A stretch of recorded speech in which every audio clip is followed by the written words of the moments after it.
Ranch 'em in the pasture, run 'em in the pen, work 'em on the Sundays, do it all again. Race 'em in the sand, buck 'em in the mud, drip a cowboy's sweat, bleed a cowboy's blood.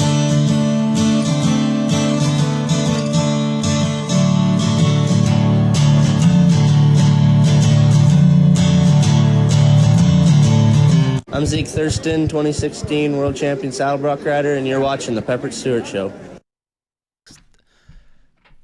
Man, you tuned in. Why you did, I don't know. That's your fault. You clicked it. You wanted to watch it. Why you wanted to watch it, I don't know. Maybe you like to watch, but stuff is happening everywhere, all across the interwebs nets for the farm and ranch folks. We finally got some good rain. Here in North Texas, stuff is not as bad as it was.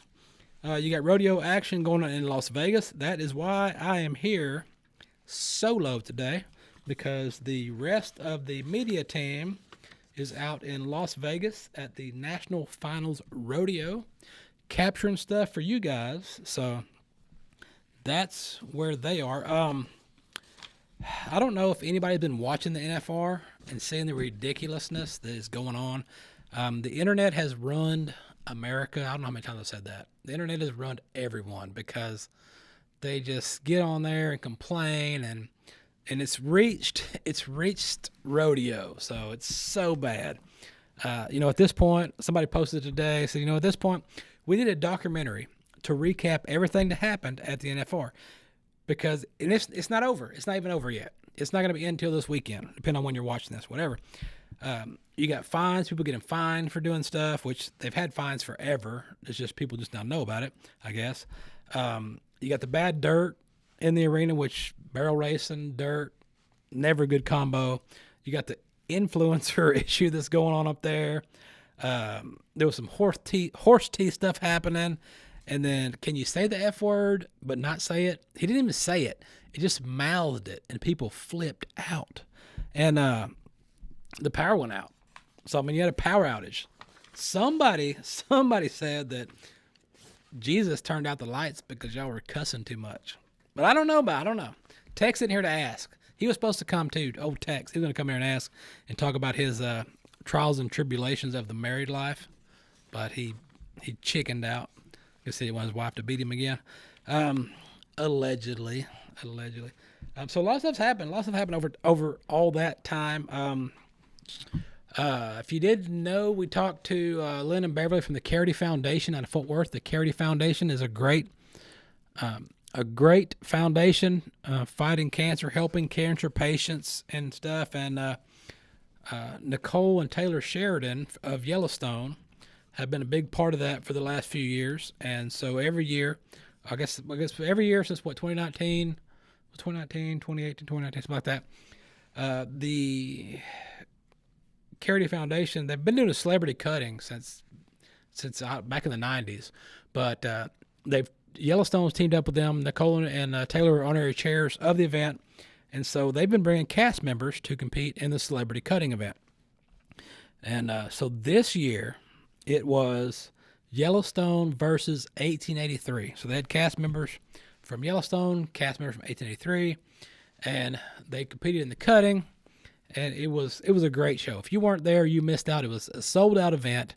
All the great tickets were sold. The only tickets available, I think, like a week before the event, was obstructed view tickets, like way in the back. So you might see something, you might not. So it was a great event. It raised plenty of money for the Careity Foundation, which helps out a lot of cancer patients. And it was such a good show.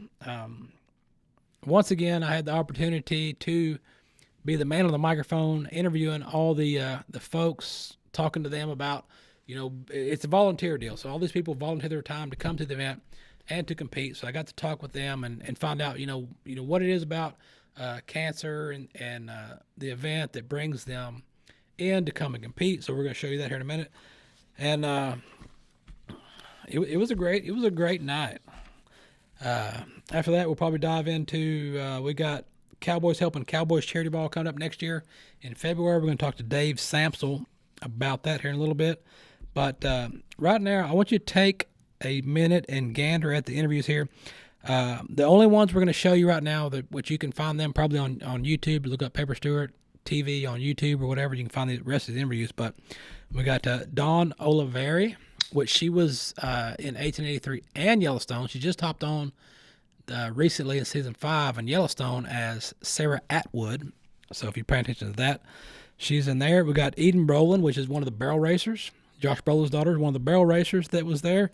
And, of course, the young John Dutton, which is played by Josh Lucas. So I had the opportunity to visit with them and some others, but that's what we're going to show you. So take a look at them talking about stuff, see them in action, and then when we come back, we'll talk about some more stuff. Well, it's been a whirlwind because I was working and I thought I wasn't going to be able to make it until a few days ago, but then it opened up and I was like, guys, I'm coming. So they have been so accommodating and so helpful, and they put me right out there with those horses. And this is honestly the first time I've ever rode a cutting horse was yesterday, okay? So, and I think that goes for a lot of us out here. I'm not alone. So I'm crossing my fingers. I'm praying to God that it works out. But the horses are incredible, and I would never pass up a chance to come out here and come and support this amazing charity and ride for cancer.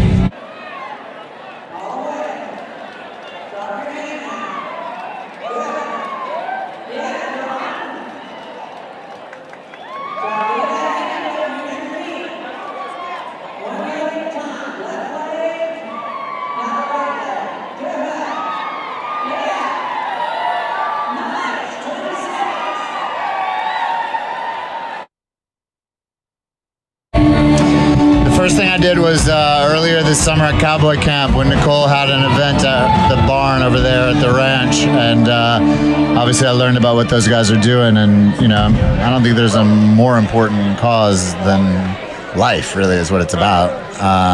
So I love what Nicole and Taylor are doing, and how they're, you know, it's interesting. I heard someone say Taylor's got 3 different things he's supporting, and this is the main one. So, you know, it's his wife and him pouring their souls into it, and their money, and all of us trying to just support. Yeah, it's a great cause, and every year they've been here for many years, and it's always a good show. Being part of Yellowstone, bringing it in there and doing cowboy stuff, how's that for you? Well, I'm pretty excited tonight because I get to go out and show a horse, do this cutting thing that I'm just learning how to do. I've been on a horse on and off my whole life, but I've never cut before. And I tell you, the last couple of days, it's like instantly addictive. Everything about Yellowstone is a dream. You know, you're out in Montana on these incredible horses and in this mind-blowing landscape with this, you know, extraordinary dialogue, telling a story that people seem to really love. So it's the best job on earth. Right to the top of the herd. Throw your hand down. Throw your hand down.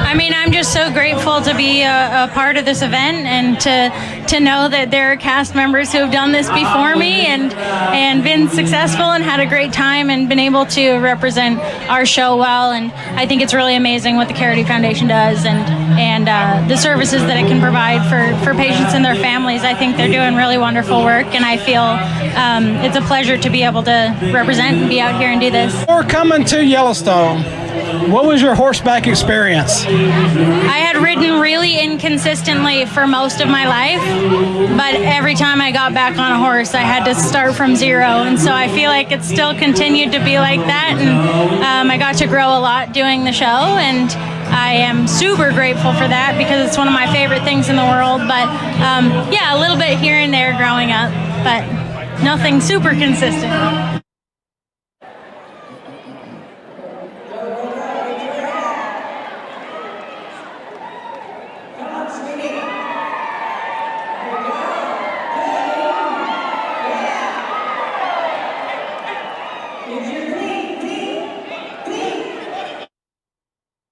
There are a lot of things that bring me here. I was introduced to Careity through Taylor and Nicole Sheridan, working with them on Yellowstone.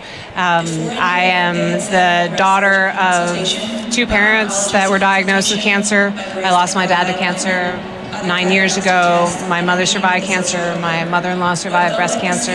And so I know what it means to feel lost in the experience that is what it does to your family, what happens to loved ones when you don't have the answers. So it's a cause that's very, very close to my heart. So I've gotten to know Lynn and Beverly really well. We've on Yellowstone 1883 have invited donors to come visit us on set, and we've been really kind of in the trenches with them for the last couple of years. It's been a real honor. I think what they do is so necessary and so graceful in the way they manage to find the scope to reach out. So I'm just really proud to be involved in whatever small way I possibly can. So yeah, it was a great event, a great night. Yellowstone versus 1883. Good show. A lot of folks out there. Those few interviews are out there to look at on the interweb nets. I got a few more I'm working on that I'll be putting out too from there. So check it out and be there next year. Every year, first Friday of December, every year they have an event in Fort Worth. So be there or be round. You can't be square, but you can be round. Lots of donuts will do that. But other than that, we're going to jump into some more stuff. There's an event coming up in February over in Fort Worth as well.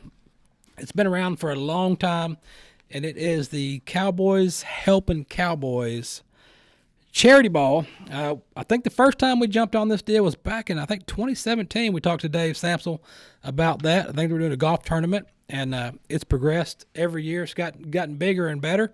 And so we're going to talk to him about what's happening after the first of the year. So, Dave, what is going on?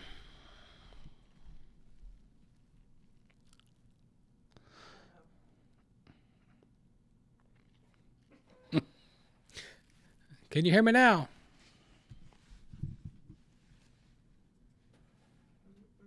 Maybe not.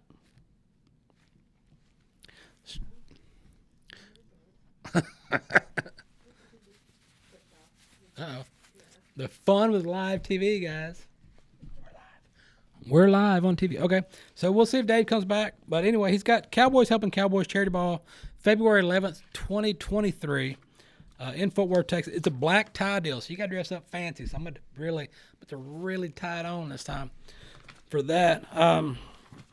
So while we're waiting on him to pop back in, let me jump into a random story right quick. We got plenty of cow stuff. Did I already do the NFR? Did I do NFR? I think I did. I already folded. It's folded, yeah. We did the NFR Karens.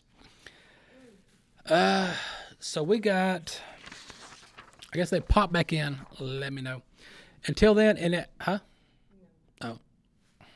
Saw a lot of movement happening. I was like, what is going on over there? El Salvador. There is a town in El Salvador that is going to break a world record. We like Guinness World Records. We always seek them out. We always like to talk about them. They've got a world record for an 18-foot Pupusa. Make sure you say that right. Pupusa. They made an 18-foot Pupusa. Pupusas are good. I've had those. They're really tasty. So residents of a town in El Salvador broke the Guinness World Record when they baked a pupusa measuring 18 feet across. A team of more than 3 dozen chefs worked together in,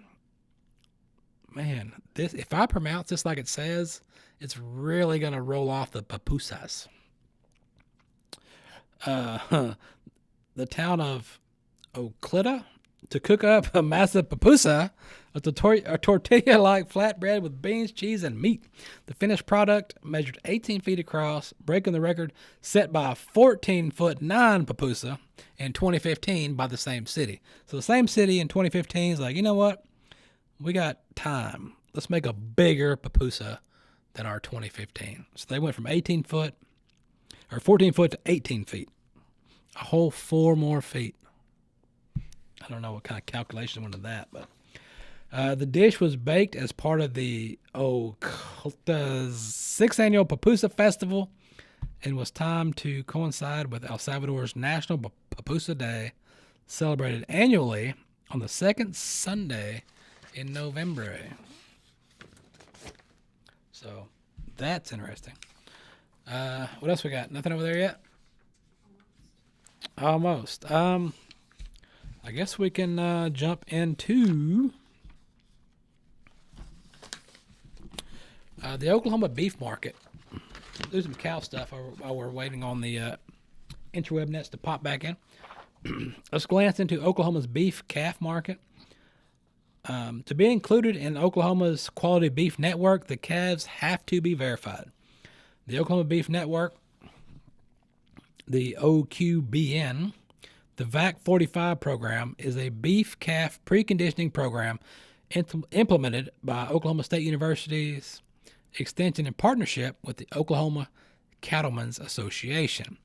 The goal is providing a value-added marketing opportunity for cow-calf producers. For calves to become OQBN VAC 45 certified, they must be weaned for at least 45 days and receive 2 rounds of vaccinations. Their initial vaccination and a booster against pathogens responsible for bovine respiratory disease, BRD, which we talked about previously, which I dealt with at my place, and colostral bacterial that causes blackleg.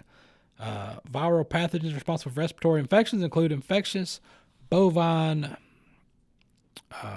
rhinoceros. That's what it looks like to me.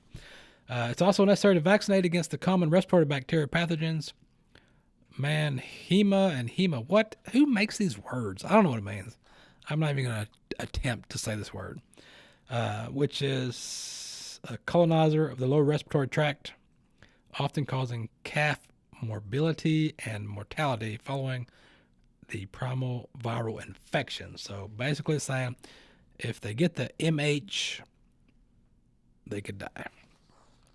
In addition to being weaned and vaccinated, the calves must be bunk broke, castrated, and dehorned before the date of sale, and deworming is recommended. Oklahoma State Extension agents verify that calves have met the program requirements. Once verified, the calves receive an OQBN VAC 45 certification and may participate in the program sanctioned sale taking place at various Oklahoma livestock auction facilities. So if you want to jump into that and be part of the VAX program, that can happen. Each year, the sale data is collected by an extension professional for calves participating in the program.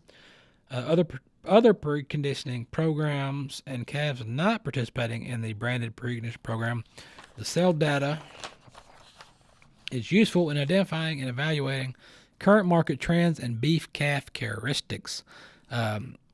11 years of the OQBN sale date from 2011 to 2021 was recently analyzed. The data collected at 91 individual livestock sales, which took place at 10 Oklahoma livestock markets, with an average of 8 sales conducted each year. A total of 149,000 calves were described using 42 market characteristics for the 12 market traits. If there's an increase in the percentage of red calves sold over time, increasing approximately 22% total sales in 2011 to approximately 12% of sales in 2021. However, the black-hided calves continued to dominate the market, accounting for about 68% of total sales in 2021. Everybody likes colored calves, but when it comes to your sales, your black-hided calves are always going to dominate the market. What else we got here? Let's go to, we'll stay in cow stuff. We'll stay in Oklahoma cow stuff. And the herd liquidation may be slowing down. Weekly beef cow packing has been higher year over year for 70 consecutive weeks. In that period, only 4 occasions has the year over year increase been less than 30%. The latest weekly data shows that beef cow packing was up 2.7% over year over year. Just the second week up over 3%. It's too early to be sure, but the beef packing may be slowing down. In Oklahoma auctions, the weekly volume of cull cows was doubled last year from July through early November before declining in the past 2 weeks. Probably has something to do with the rainfall. 2 weeks ago, the weekly cull volume was about equal to last year, and the volume in the latest weekly data shows down 9% year over year. For the year to date, beef cow packing is up 12% from year to year. The beef cow packing, if it was to decline to just equal to year ago levels for the remaining weeks, the total beef packing for the year would be up 10%. This would be a net beef cow herd culling rate of 13% for the year, a new record level. The actual culling rate is likely to be a little bit higher.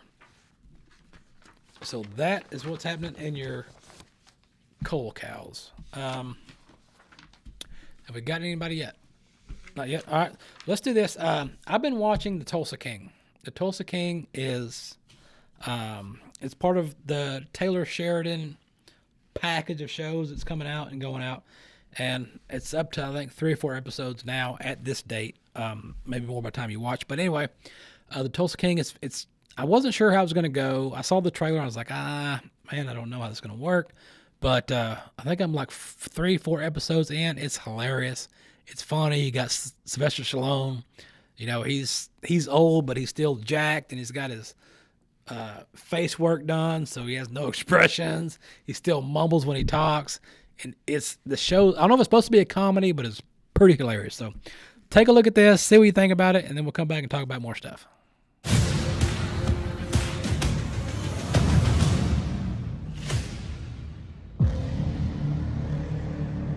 I kept my mouth shut for 25 years. I don't know what you're expecting now that you're back. I'm expecting adequate compensation. Tulsa. What's Tulsa? I want you to go there. The horse race, the Springboard Mile. There's nobody doing nothing. You can do whatever you want. Not exactly the welcome I was expecting. Name's Tyson. Welcome to Tulsa. $2,000 a week. You drive for me now. What crew runs this neighborhood? No crew up in here. We're in the middle of nowhere. What'll it be? I assume you don't have a key on this. You assume correctly. I wouldn't have pegged you up as the Boy Scout. Why not? This wasn't necessary. What is that place? It's a dispensary. Oh my God, is he dead? No, he's taking a break. This is how it's gonna work. I'll protect you from the gangs. What gangs? And the law. This is legal. You gotta know your risk. There was no risk until you came along. Ever heard of Black McAdam? Motorcycle gang. You're overplaying your hand. When I play my hand, you won't see it coming. Any flammable liquids or firearms? In the box?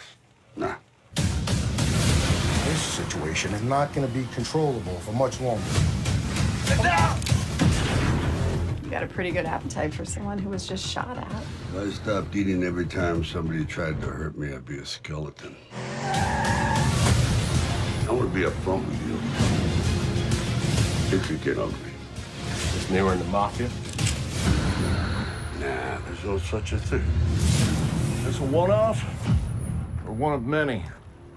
Too soon to tell.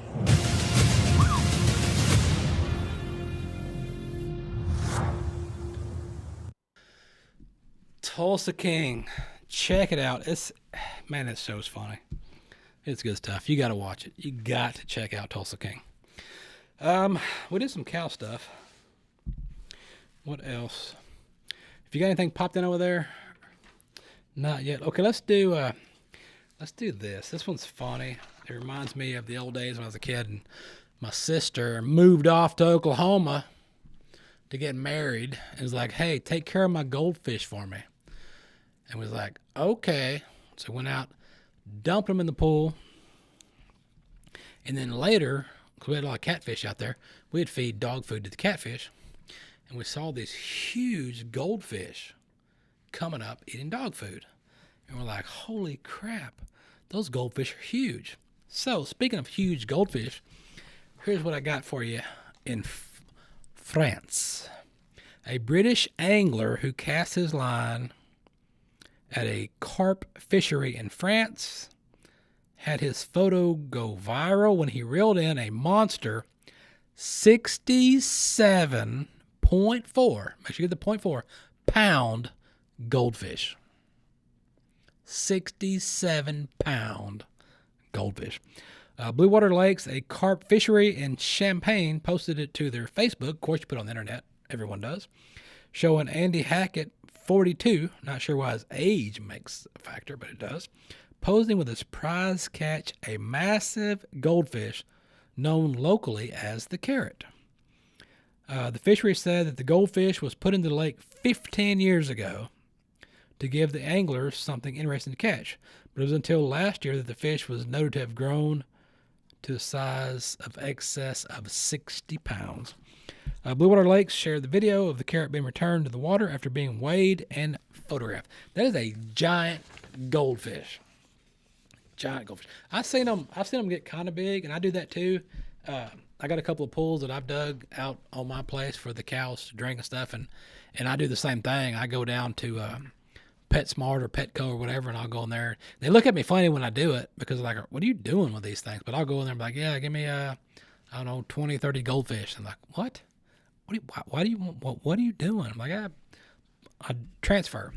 We get them out of these little bitty enclosure cages you got here where somebody's going to take them home and put them in a little bitty bowl, a little fish bowl. No, I throw them out in the pool, let them live their life as a real fish, and they grow.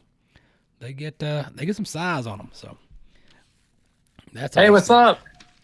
What else do we have? Anything else? Or anyone else? Okay. So we're going to do that. We're going to throw we've got a musical guest coming up. We're going to throw a video in your face. Check it out. When we come back, we're going to talk to the man himself.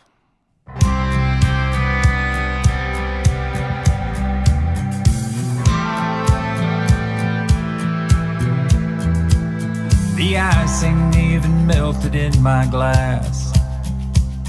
It feels like barely any time has passed. Who needs conversation? I know what you're saying.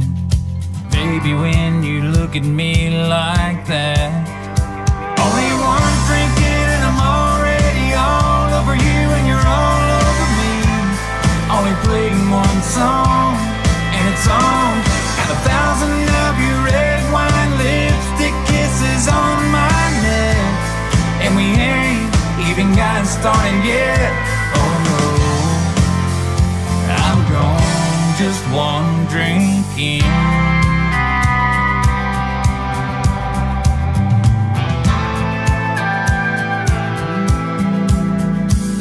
Girl, I sure like the way it's going down, and I'm not sure I even need another round.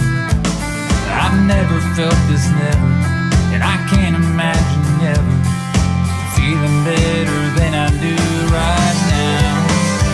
Only one drink in, I'm already all over you and you're all over me.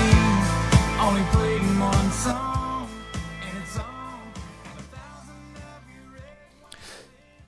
All right, you seen the man right there getting it down for you guys.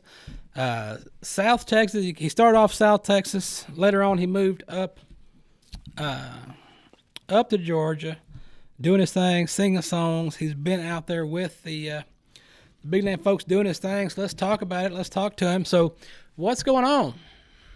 Hey, my friend, how are you doing? Oh man, we are doing great. We're doing great today. So let's talk about this because I'm from down south area down there, a little bit north of Houston. So you come from down around Beaumont. So how was that for you? What's that? How was that down in Beaumont? Man, I love growing up from here. So many influences here that really kind of shaped my career. Yeah, and that's the thing that they mentioned. You know, of course, being in Texas, playing in Texas, and seeing George Strait play. I mean, what does that do for somebody that's playing music?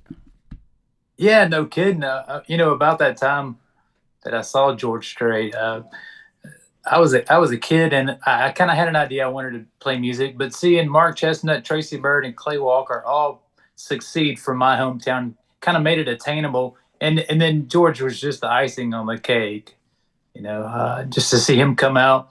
And that's actually the one he came out and said, "My goodness, it sure is good to be here in Corpus Christi, Texas." And I was like, my goodness, he doesn't even know where he is.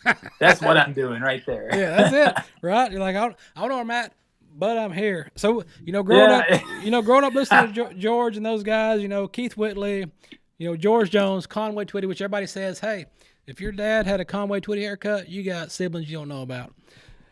It's true. But so seeing those guys and being the influence, is that kind of what molded you into the style that you sing today? It really did. I'm a good combination of all of those guys, and they all shaped my sound. And you spent time at A&M. I went to a lot of football games at A&M. I did my there you go. Oh yeah. I did my equine reproduction at A&M. So yeah, that's okay. That's well, a you're good an place ag to then. Yeah, that's a good place to be. Yeah. That was the best time of my life. Living there in College Station, going to school there. It was my very first live performance too. So that started it out for me. Yeah. So after you're doing your first live, you go out there, you do your first live, you're going in just like everybody when they do the first one. They're going, man, I don't know what's going to happen. What are they going to say? What are they going to do? What's going to happen? So you go in, you do your first live performance, live audience. What happens? It was for a bunch of people eating in a restaurant, and my roommate and I went up there. It was called the Beef and Brew at the time, and asked if we could bring our guitars up there and sing for free. And so people pretty much ignored us, but we loved it. We loved having people listening to us. We had a captive audience. That's right. They weren't going nowhere else. Exactly. Not until they finished eating anyway. Yeah. The new song you got coming out. So as far as your albums, how many albums do you have out going right now? So I had an EP, a little 6-song EP. Then I had a full album, Long Live the Cowboy album. Mm-hmm. And we've recently been releasing singles that are going to be off the brand new album that will be out, I'm going to guess, February. Okay. So, we've released One Drink In as a single, and it did really well. I was shocked because I not only was pushing Texas, but I was pushing, country music nationwide, and it really hit a spot. So the guys in Texas radio are familiar with me, but no one else. So I really wasn't expecting much. I wasn't expecting to play the song with a name they couldn't pronounce, Yeah, and that's what they're looking at. Go, man, what is this guy's name?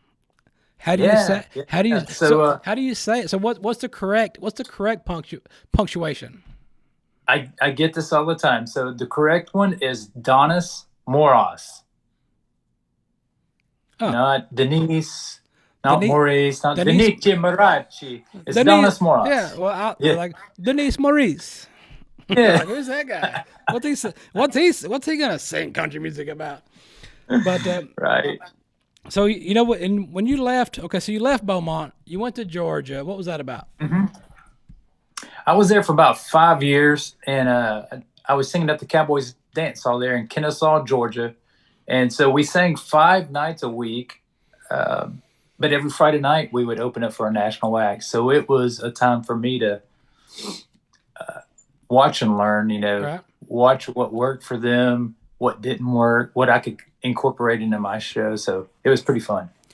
And spending time doing that, you've opened for some big acts and things, and no doubt. And those guys that you opened for, what would you say would be the funnest act to be involved with? Having a big, loud, crazy show that you worked with.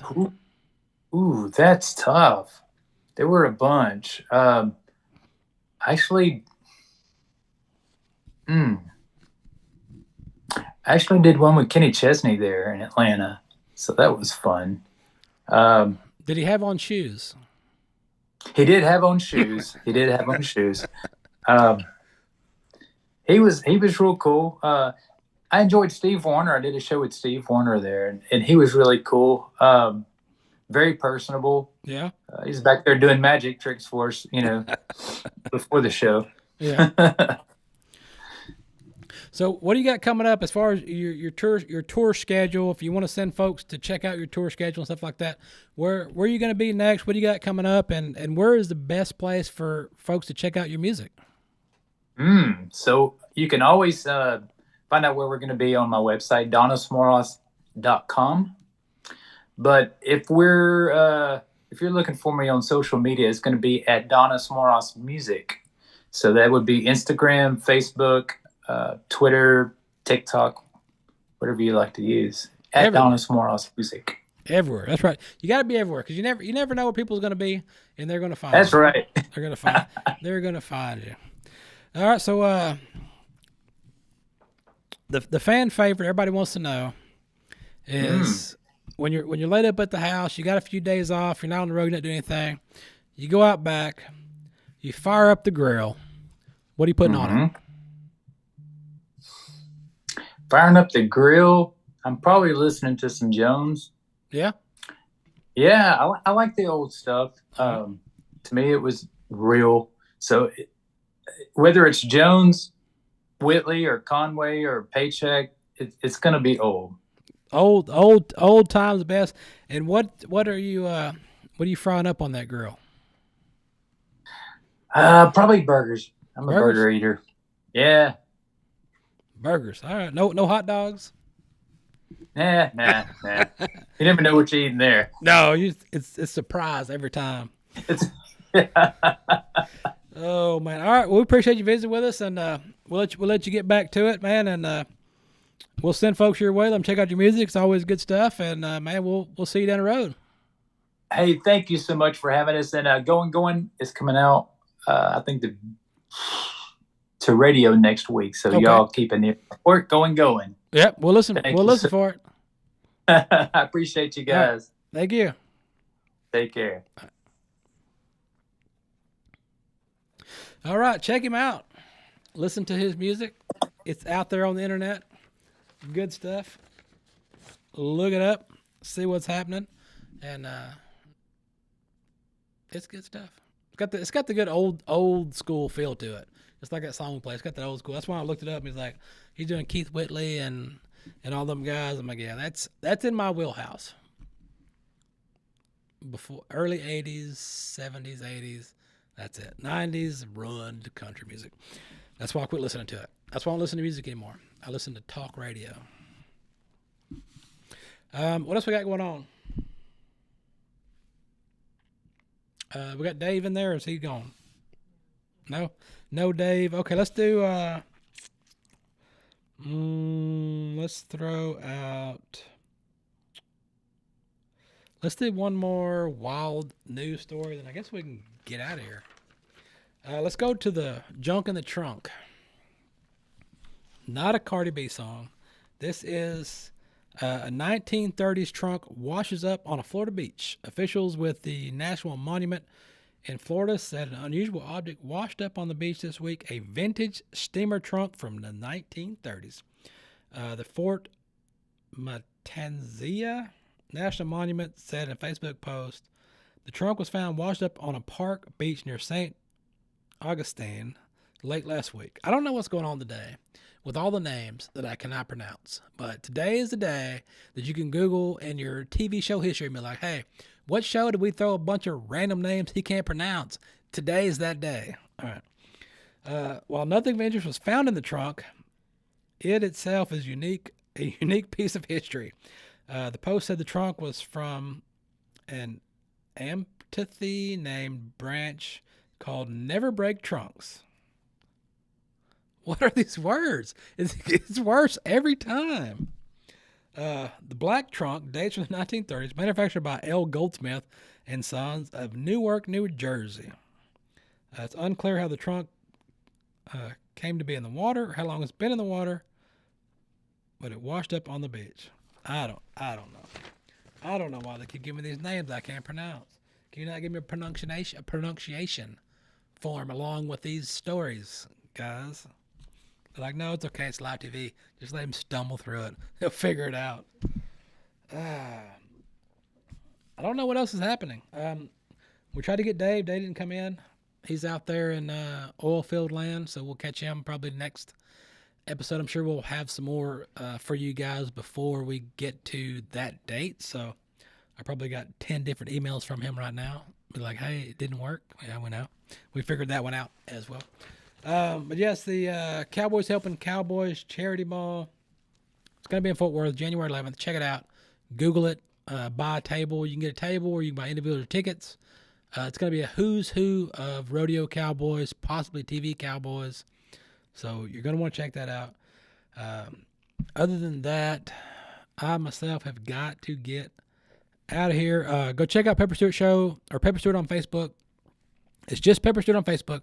Check it out. Look around. I got a lot of stuff going on there. You can go to pepperstewart.com.